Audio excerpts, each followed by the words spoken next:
No way. Yeah, that kind of thing. It's weird because I feel like the internet has given people a very false idea of prices of things. Where say if I have a jacuzzi or a card, I can look it up. What is this worth? It'll tell you the value of that item in perfect condition or not used, and people will take that price and put it on Facebook. Oh, here's my blank jacuzzi. It's this. Here's the price, and just it's not a real understanding of how much things are worth. Yeah, it's like there's certain things. Like for instance, I have a copy of Walt Simonson's Alien: The Illustrated Story, the artist edition. The New York Comic Con special artist edition.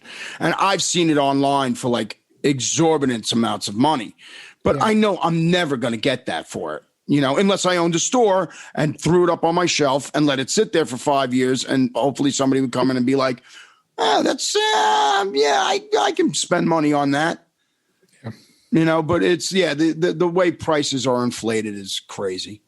Oh, yeah. I mean, we're in this area right now where we're seeing things that we loved as kids come back, because things that, like, for instance, Pokemon was first popular when I was, 6th, 7th, 8th, 9th grade. Now everyone who was that age collecting then, now we're in our 30s and able to spend some more money. So I'm about 20 years older than you, I think, or about 15. You're mid 30s? Yeah, well, I wouldn't say mid. Early. Early 30. Oh, okay, early 30. Yeah. God bless you, dude. I just turned the big 50. You don't look at it all, man. Yeah, good, clean living. So because I remember Pokemon's been around a long time though. I mean, I remember when the cartoon first hit. Oh yeah, late 90s. Yeah. Yeah, and I was just I was a little too old for it, really for it to catch me. I was a little too old for fucking Transformers, man. And like I know people that just love that franchise, and I'm like, oh, just never did it for me. Yeah, Transformers doesn't hit for me personally. With Pokemon, it's been interesting because I also play Pokemon Go, because there was people always there's this meme like, can we go back to the 2016 Pokemon Go summer? And it's like, what people don't realize is that app is more popular than ever because all the kids stopped playing. So now it's just adults, so now everyone playing Pokemon Go and getting the cards. There are some kids here and there, but mostly it's become the hobby of adults who were kids when it was coming out. Nothing wrong with that, man. Nothing wrong with loving a franchise and sticking with it and loving content. That's what this show's all about, man. Not at all. I mean, I would personally, like, quality-wise and just creativity, I would put it up against any franchise. Absolutely. And I didn't mean to. I apologize. I did not mean in any way to compare Pokemon in scope to Transformers. Transformers. No, dude. I don't know. I wasn't saying that. I don't know enough about Transformers to even think that Transformers was slapped together. It was basically like Hasbro bought a bunch of rights to these Japanese toy designs, and they kind of I have no idea. I was just saying it's been interesting watching how certain hobbies and certain interests re-explode and have this kind of like huge second wave, because people who loved it as kids can now afford to buy in a much bigger way. So you kind of see, like, I wonder if people can predict like what's next. Like, what did kids in the like mid 2000s love? Those kids are going to be in their 30s soon. Like, what's going to be the next big thing that they're going to want to buy again as adults? What's the next big nostalgia sell? Yeah. Because we're all guilty of it, and it's, it's funny because like every once in a while though, it's like, don't meet your heroes. It's like, you can never go home again. Because I remember when the internet first hit, and I'm like, wait a minute, I can watch fucking Thundar the Barbarian on YouTube. oh, let me watch. And I watched 2 episodes of Thunder the Barbarian, and I'm like, what the fuck was I thinking? And I'm like, you were 6. You know, you were a fucking kid. Yeah, that can go both ways, you know, like there have been things that I loved as a kid that I watch now and I'm like, damn, that sucks, dude. But it kind of like surprises you in a good way when something actually is good, you know, like that's fun. Oh yeah. But on the other hand though, one that hurts, and I kind of want to revisit it just to try it again. As a kid, I loved the movie Cruel Intentions. I thought it was like such an edgy, kind of like fun, dark movie. And I was like, oh, it's so like dark and brilliant as a teen. And then in my 20s, I watched it again and I was like, fuck, it's bad though, isn't it? You know? Yeah, dude. There was one of the podcasts I was listening to, it might have been the Flophouse. Recently, they were talking about how there was supposed to be a Cruel Intentions TV show. Yep. And then they made it into like a movie instead of the TV show. They like, took the pilot and reworked it or something. And yeah, that happens. But yeah, I mean, who doesn't love, you know, SMG making out with oh God, why am I forgetting her name? She's such a fucking Selma Blair. Yeah, SMG making out with Selma Blair. You know, she's such an incredible woman. God bless her.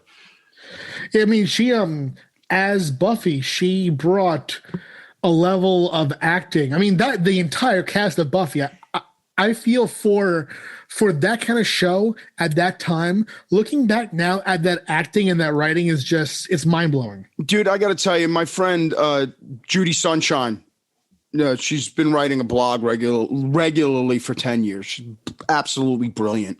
And she's a Buffy historian, you know, I mean, like, you know, a Buffy studies level historian. And I was watching certain episodes, you know, that she had suggested to me. And yeah, man, like you want to talk about like great acting, the episode where Buffy and Faith switch bodies. Oh, it's good stuff. Yeah, of course. Because they really, the two of them get each other's physical body language down really, really well. It's really impressive, man. And the show's got a lot of great stories. I mean, I know this, you know, we look back on stuff and it's like, you know, this is problematic. And, you know, what content isn't somewhat problematic? Yeah, I mean, I honestly, just to be 100% real, because I can't not be, I don't think about that at all, because it's a different time. I see it from the era at which it was made. You know, like people, there's it's very LGBTQ friendly, man. Holy shit! Oh yeah, of course. I mean, although they wouldn't let him have 2 girls kiss, which is hilarious. You know, they do. They took too long for it, but they do. Oh, they do eventually. But there's that very famous scene with Willow and what's Willow's girlfriend's name? Tara. Willow and Tara do that magic ritual, which is so obviously, you know. It's a sex scene. Yeah. What that was, I believe, during season 4, which is before Willow had actually come out. So you're seeing that, and as it's happening, you realize the metaphor. You know. Yeah. But no, later on, there is a bunch of kissing. I think they were one of the first, I think after Star Trek, one of the first shows to show 2 women kissing. And then in season 7, Willow has a different girlfriend, and it's just, it's a lot, dude, you know? Okay. I'll have to continue my watch of the show, because I didn't watch it when it initially came out, even though I had friends who were like, dude, the show's great. And anytime I did watch it, I was like, oh wow, the show is really cool. But it's like I've watched a significant portion of the series, and now I'm just kind of like going back, and it's great, man. It's such a cool show, and it's such a cool mythology. Oh, I love it, dude. It's definitely worth the watch. I mean, that and Angel both worth a full watch. I would put, you know, I do think in terms of like top 5, top 10, I would put Buffy and Angel right with Sopranos, 6 Feet Under, and Leftovers. Top five, you know? Right on, right on. Hey, man, you know, it is one of the, you know, it's one of those, you know, all-time great franchises, you know, and also I know that people have problems with season 7 and stuff like that, but it's one of those shows that I think ended up going out really on top. Oh, you know? Yeah, they chose the ending. You know, they could have gone on, and they eventually did go on through comics. Yeah, the comics, and which are great. Yeah, but it did. It closed in a strong way. They closed at a time when you know, TV was becoming a bit less episodic and a bit more long form narrative. So you did kind of see the strain of the episodes blending together in some ways, but the overall arc and the way that they actually had the finale is beautifully done. And they did a good job there. And then Angel, which closed the following year, just had an amazing, stellar final season. Yeah. You know, I got to tell you that Angel, there were a couple episodes that I watched of that, definitely less of than Buffy, but that show, like the makeup effects were fucking incredible, and you know, the fight choreography just got better and better every season on that show. That's something that always impressed me, is how good the fight choreography is. Yeah, it was. It's kind of funny looking back, because the show was it's funny how kung fu centric it was. You know, like you see these cutaway wide shots of actors who are clearly not Sarah Michelle Gellar and the vampire that she's fighting, doing these like flips and dives and stuff. And it's funny, but as the show progresses, and you know, there's a certain charm to that now. But as the show progresses, and as you see Joss Whedon evolve as a director through Buffy into Angel, and certainly in Dollhouse, there's a scene in Dollhouse where Echo is fighting Agent Ballard in this kitchen, and dude, the action is just insane. Yeah, that show I never got into, but man, talk about production values. Yeah, it's beautiful show. Yeah, you know, shiny like Eliza Dushku's lip gloss. Oh, I actually met her in person once. I hear she's as nice as the day is long. Yeah, she 2 times. She was at this convention, and it was such a weird, funny moment. We were next to this, and we being myself and Zenoscope at the time.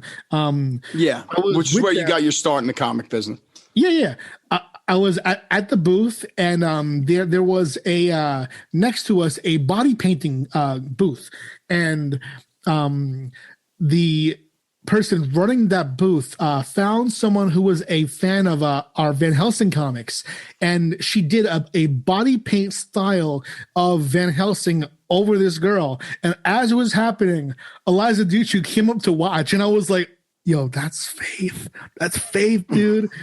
And it was a really cool moment. Just 2 cool things happening at once. I was just kind of mind blown. Yeah, that's those awesome moments that you have at conventions, man, that make all the rigmarole worth it, man. Yeah, it's a weird thing. It's kind of like those mid-sized conventions where celebrities go to, where you don't really expect to have, you know, you don't expect to see something major because it's not like a really well-attended convention, but that's the ones where you can actually find yourself having a moment with a celebrity, you know?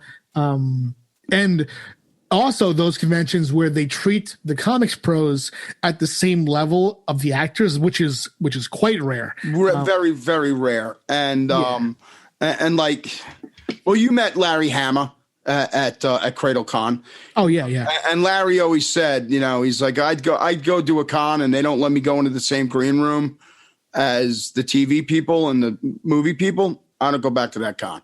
Oh, dude, 100% the same. Yeah. It's if there is a distinction or a level, you know, there's a certain element that I understand. Like, say, if you're going to a New York Comic Con, I don't expect, because the absolutely is enormous. But if I'm going to go to a Wizard World where there's like 20 TV stars and like 15 comics creators. Yeah. I don't want to hear that I can't go into a green room, you know? Yeah, man. And it's not even like I'm expecting to go in there and